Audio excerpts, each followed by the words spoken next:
अस्सलाम वालेकुम। हिंदी उर्दू कॉर्नर में आपका खैर मकदम। कहानियों की श्रृंखला में आइए सुनिए महादेवी वर्मा जी द्वारा लिखी कहानी भाभी।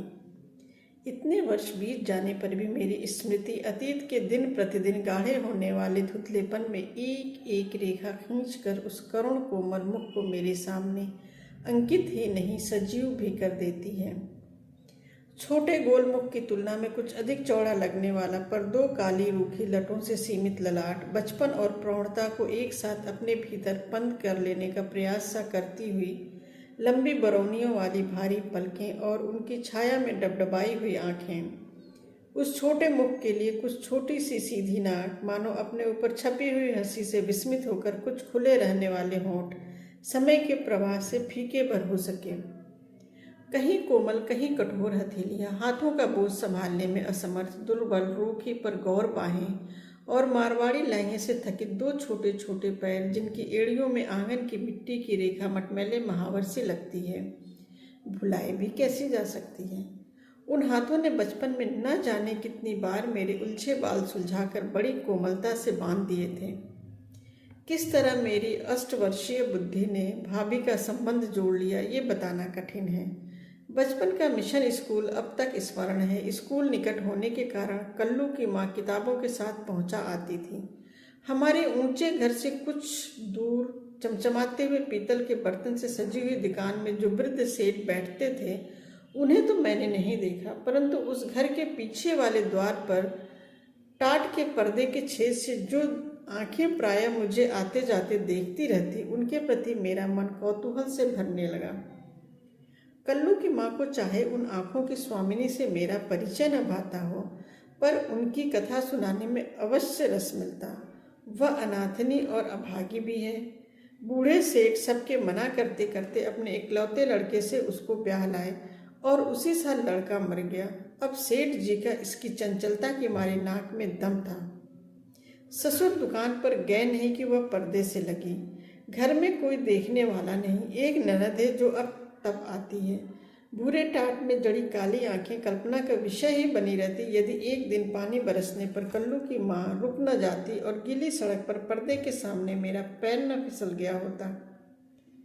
पर्दे से निकलकर कब उन आंखों की स्वामिनी ने मुझे आंगन में खींच लिया मैं न जान पाई। एक दुर्बल पर सुकुमार बालिका जैसी स्त्री अपने आंचल से मेरे कपड़ों का कीचड़ मिला पानी पोंछ रही थी।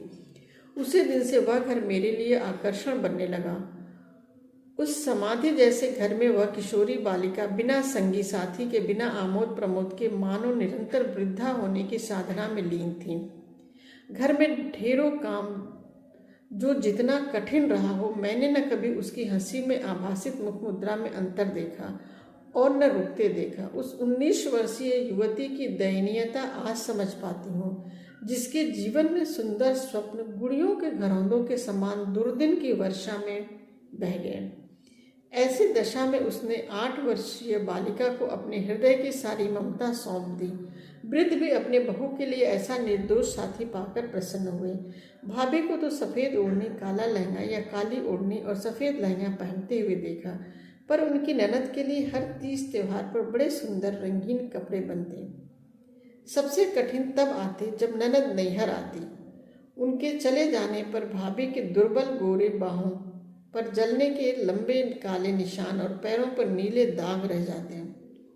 उन्हीं दिनों कसीदा काटना सीखकर मैंने अपनी धानी रंग की साड़ी पर बड़े बड़े नीले फूल काढ़े। भाभी को रंगीन कपड़े बहुत भाते थे। साड़ी देखकर विस्मय विमुग्ध रह गई, मानो कोई सुंदर चित्र देख रही हूँ। मैंने क्यों माँ से हटकर वैसे ही कपड़ा मंगवाया और छिप छिप कर ओढ़ने पर नीले फूल काटना प्रारंभ कर दिया। उस दिन की बात तो मेरी स्मृति में गर्म लोहे से लिखी जान पड़ती है, जब उस ओढ़नी को चुपचाप छिपाकर भाभी को आश्चर्य में डालने गई। मैंने उस ओढ़नी को खोलकर उनके सिर पर डाल दिया। आश्चर्य नहीं कि वह क्षण भर के लिए अपनी उस स्थिति को भूल गई जिसमें ऐसे रंगीन वस्त्र वर्जित थे, और नए खिलौनों में प्रसन्न बालिका के समान एक पेशुतपन में उसे ओढ़ लिया और मेरी ठुड्डी पकड़कर खिलखिला पड़ी। और जब किसी का विस्मय जड़ित मींदनी सुनकर उनकी सुधि लौटी, तब ससुर मानो गिरने से बचे और क्रोध से जलते अंगारे जैसी आंखों वाली खुली तलवार के समान कठोर ननद दहलीज से आगे पैर बढ़ा चुकी थी। अवश्य तीज रही होगी, क्योंकि वृद्ध स्वयं पुत्री को लेने गए थे। वृद्ध मुझे कैसे घर पहुंचा गए। घबराहट में कितने दिन ज्वर में पड़ी रही, परंतु बहुत दिनों के बाद जब देखा, आंखों में विषाद का गाढ़ा रंग चढ़ चुका था। होठ ऐसे कांपते थे मानो भीतर का क्रंदन रोकने के प्रयास में थक गए हों। उस एक घटना से बालिका प्रौढ़ हो गई और युवती वृद्धा। फिर तो हम लोग इंदौर चले गए और एक एक करके अनेक वर्ष बीत गए। मैं इस योग्य बन सकी कि कुछ खोज खबर ले सकूं। पता चला कि वधू की रक्षा का भार संसार को सौंपकर वृद्ध विदा हो चुके हैं, परंतु कठोर संसार ने उनकी कैसे रक्षा की होगी यह अज्ञात है। प्रायः सोचती हूँ जब वृद्ध ने आंखें मूंद ली होगी, तब वह जिसे उन्होंने संसार की ओर देखने का अधिकार नहीं दिया कहाँ गई होंगी। न जाने किस अनिष्ट की संभावना से, न जाने किस अज्ञात प्रश्न के उत्तर ने मेरे मन की सारी ममता आर्त क्रंदन कर उठती है। नहीं नहीं, धन्यवाद।